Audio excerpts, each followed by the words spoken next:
All right, guys, welcome to week 4. Of course, first thing you'll go on is the discussion board. And the discussion board, I use something from the 5-Minute Mystery website. So you're going to be working together with a small group to figure out and solve a 5-minute mystery. The way the discussion board will work is if you're the first person to start the thread, you'll be the leader, and then the next people that join, the next 3 people that join that thread will each have a role.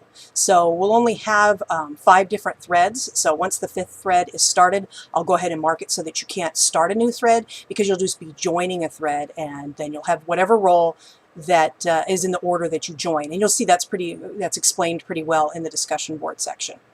Do your best to use the vocab for this one. I think this might be a little challenging to use the vocab, so I will keep that in mind as I'm grading. You're going to be reading Chapter 4 in DCRS, which covers methods of paragraph development. I have a chart for you to take notes on, and then you'll do some exercises on that for that chapter. With the exercises, I just want you to put the method of paragraph development. You don't have to write down the main idea or do a summary, and that you'll turn in under assignments. After that, there's a little slideshow where you'll apply the notes that you took in Chapter 4, so of course feel free to use those notes, and you'll turn that one in under assignments also. You'll also be doing a preview for an article that you'll be reading this week. The preview is just kind of seeing what you already know. Don't feel like you need to look up, the answers on Google. I don't really want you to do that. It's just kind of a testing your prior knowledge, and it's not a scored assessment in any kind. It's just if you do it, you do it, and then you get the points for it. Plus, once you finish it, then the article will be released for you to print and annotate. You won't see the article until you do the preview. Print that article out, annotate it really well. We'll be using that article quite a bit next week. Also, when you annotate, make sure to write down any of the methods of paragraph development that you see in that article. So if the authors use examples to develop one paragraph, go ahead and write examples as your annotation.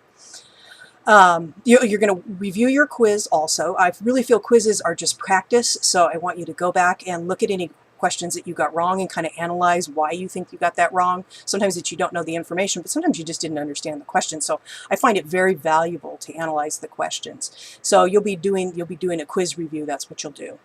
The lab this week is a TED Ed lesson. It's a lesson that was developed and then I changed it, so it's kind of my own lesson. So that's what you'll be doing for lab, and hopefully you'll enjoy that. I also changed the email link. In the beginning I had email, and then I changed it to mail within Blackboard, but I kind of like the email that just comes straight to my email rather than the mail that's within Blackboard. It's one less step, so we'll see how you guys like that too. Hopefully it works. So if you just hit email, it will just take you directly to an email. This week also, on Thursday, I will be hanging out at Cha 2 which is in downtown Fullerton on the corner of Harbor and Commonwealth. And I'm going to be there from 6 to 7:30, so I hope that you'll stop by. You can stop by to ask me questions, just to say hi, just to get a boba drink or something like that.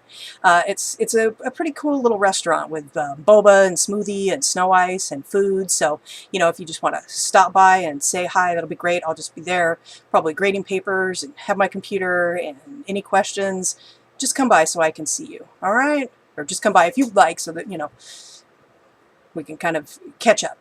As usual, if you have any questions, just feel free to email me and or call me or stop by the office or lab.